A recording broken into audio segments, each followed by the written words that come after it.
Praise the Lord. सबको जय मसीह की एक और बार स्पिरिचुअल मॉर्सल्स में मैं आपको स्वागत करना चाहती हूँ।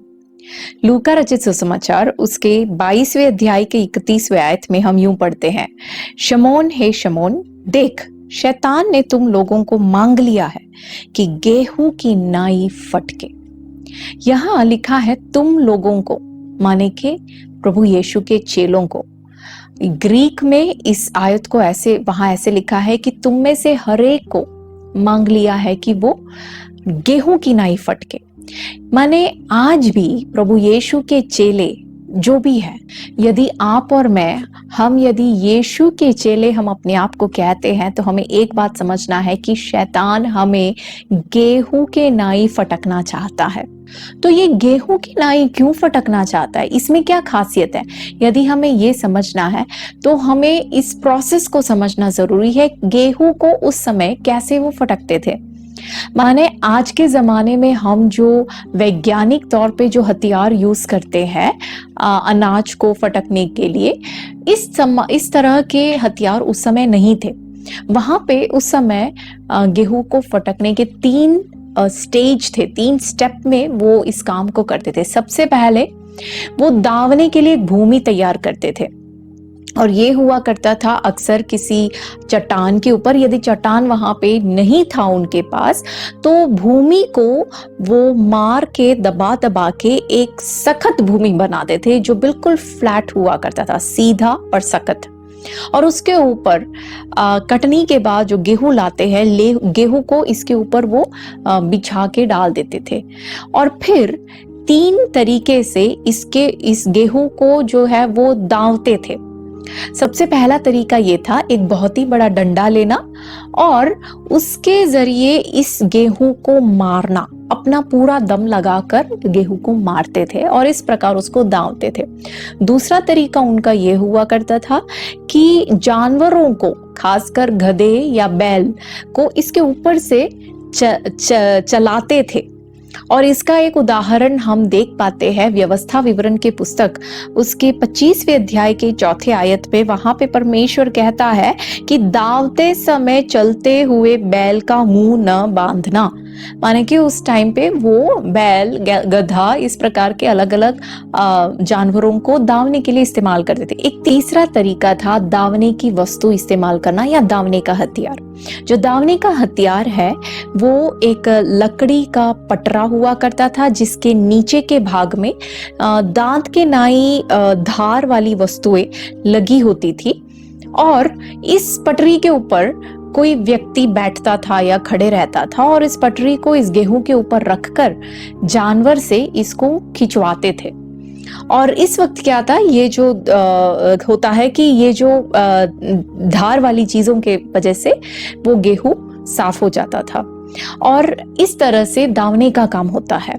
तो इन बातों को हम, ये दावने की जो वस्तु है, इसको हम पुराने नियम में देखते हैं दूसरे शमूएल की पुस्तक 24वें अध्याय के 22वें आयत में, और पहले इतिहास के पुस्तक 21वें अध्याय के 23वें आयत में हम देखते हैं कि दावने की वस्तु को इस्तेमाल करते हुए दाऊद क्या करता है, बलि चढ़ाता है वहां पे। और यशायाह नबी के पुस्तक 41वें अध्याय के 15वें आयत में हम यूं पढ़ते हैं, देख मैंने तुझे छुरी वाले दावने का एक नया और चौखा यंत्र ठहराया है। तो इससे हम समझ सकते हैं कि इस प्रकार के दावने के यंत्र भी वहां वो लोग इस्तेमाल करते थे। जब दावने का काम हो जाता था तब क्या करते थे, फिर वो गेहूं को ऊपर की ओर फेंकते थे। जब वो तेजी से जब ऊपर फेंकते हैं तो हवा के जरिए जो गेहूं का बाहर का छिलका उड़ जाता था, गेहूं नीचे जो कनक है वो भूमि पर गिरता था। इस प्रकार गेहूं को फटकने का काम हुआ करता था। इतना लंबा प्रोसेस शैतान ऐसे करना चाहता है, किसको लेके? प्रभु यीशु के चेलों को लेके। भाई और बहनों, जब शैतान फटकता है ना, तो वो कभी प्रेम से नहीं करता। वो जब सखत भूमि पर जब गेहूं को डालते हैं, जब वैसा अनुभव हमारे जीवन में होता है, मारने का, डंडा लेके मारने का, या जानवर को ऊपर से चलाने का, या ये धार वाली चीजों को हमारे ऊपर रखकर चलाने की, इस तरह की जो अनुभव हमारे जीवन में कहीं बार आते हैं ना, हमें समझना है शैतान कभी प्यार से नहीं करता, परमेश्वर प्यार से करता है कहीं बार, ताकि हम शुद्ध हो जाए। लेकिन शैतान हमें नाश करने की इच्छा उसके अंदर है और इसी कारण से वो करता है। लेकिन हमारे लिए खुशखबरी ये है कि उसे छूने से पहले जाके परमिशन लेना पड़ता है। यहाँ पे वो प्रभु यीशु के पास आके मांगता है कि मुझे दे दो, मैं छू लूं उनको। और जब तक परमेश्वर उसको परमिशन नहीं देता, जब तक यीशु शैतान को परमिशन नहीं देता, शैतान हमें छू नहीं सकता। भाइयों और बहनों, आज आपके जीवन में चाहे कोई भी प्रतिकूल अवस्था क्यों ना हो, आप इस बात को समझ लीजिए, यदि हमारा परमेश्वर उसको परमिशन नहीं देता तो वो हमें छू नहीं सकता। और उसके बाद यीशु आगे कहते हैं उसके 22 के 32 में, परंतु मैंने तेरे लिए विनती की कि तेरा विश्वास जाता न रहे। देखिए कितना सौभाग्य की बात है। कई बार हमें लगता है कि प्रभु, जब मैं इतने दुख में से होकर गुजर रही हूँ, मेरे लिए प्रार्थना करने के लिए कोई नहीं है क्या? मैं अकेली हूँ। भाइयों और बहनों, आप अकेले नहीं, चाहे इस पूरे दुनिया में आपके लिए प्रार्थना करने के लिए कोई भी ना हो, फिर भी आप खुश रहिए, क्योंकि आपके लिए प्रार्थना करने के लिए यहाँ प्रभु यीशु कहता है कि जिस क्षण उसको परमिशन मिला, उसी क्षण मैंने तुम्हारे लिए क्या किया? प्रार्थना किया। जब पिता का इकलौता पुत्र हमारे लिए प्रार्थना करता है तो इससे बड़ा हमें क्या चाहिए? हे भाइयों और बहनों, पर प्रभु यीशु हमारे लिए प्रार्थना करता है और आगे वो कहता है कि तेरा विश्वास जाता न रहे, और जब तू फिरे तो अपने भाइयों को स्थिर करना।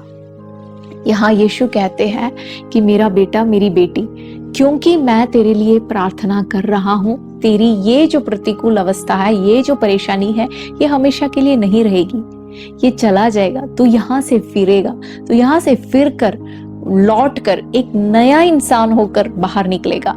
जब तुम फिर कर जब निकलेगा, तब तू औरों को स्थिर करना, क्योंकि हमारा यीशु हमारे लिए प्रार्थना करता है। सबसे पहले भाई और बहनों, हमें ये समझना है कि शैतान हमें छू नहीं सकता। यदि उसे छूना है, उसे पहले परमिशन लेना होगा, और चाहे उसको परमिशन मिले, चाहे वो छूने की परमिशन मिले, जैसे उसको परमिशन मिलती है, उसी घड़ी हमारे लिए कौन प्रार्थना करने लगता है? परमेश्वर का इकलौता पुत्र हमारा प्रभु यीशु हमारे लिए प्रार्थना करता है। और क्योंकि वो हमारे लिए प्रार्थना करता है, हमारी ये परेशानी, हमारी ये प्रतिकूल अवस्था जिससे भी होकर आप आज गुजर रहे हो, वो हमेशा के लिए नहीं है। इससे आप फिर कर बाहर निकलोगे। आप एक नए व्यक्ति होकर, एक बलवंत इंसान होकर, बलवंत महिला होकर आप इसमें से बाहर निकलोगे। और जब आप ऐसे निकलोगे, प्रभु यीशु कहते हैं, औरों को स्थिर करना, औरों को बलवंत करना, क्योंकि उस वक्त मैं तुझे तेरे हाथों में लेके इस्तेमाल करूंगा। भाई और बहनों, आने वाले दिनों में चाहे आपकी परिस्थिति कुछ भी क्यों ना हो, परमेश्वर के हाथों में एक बहुत ही बहुमूल्य यंत्र के समान प्रभु आपको इस्तेमाल करे, औरों को बलवंत करने में परमेश्वर आपको हाथों में लेके इस्तेमाल करे। प्रभु आप सबको आशीष दे। God bless you.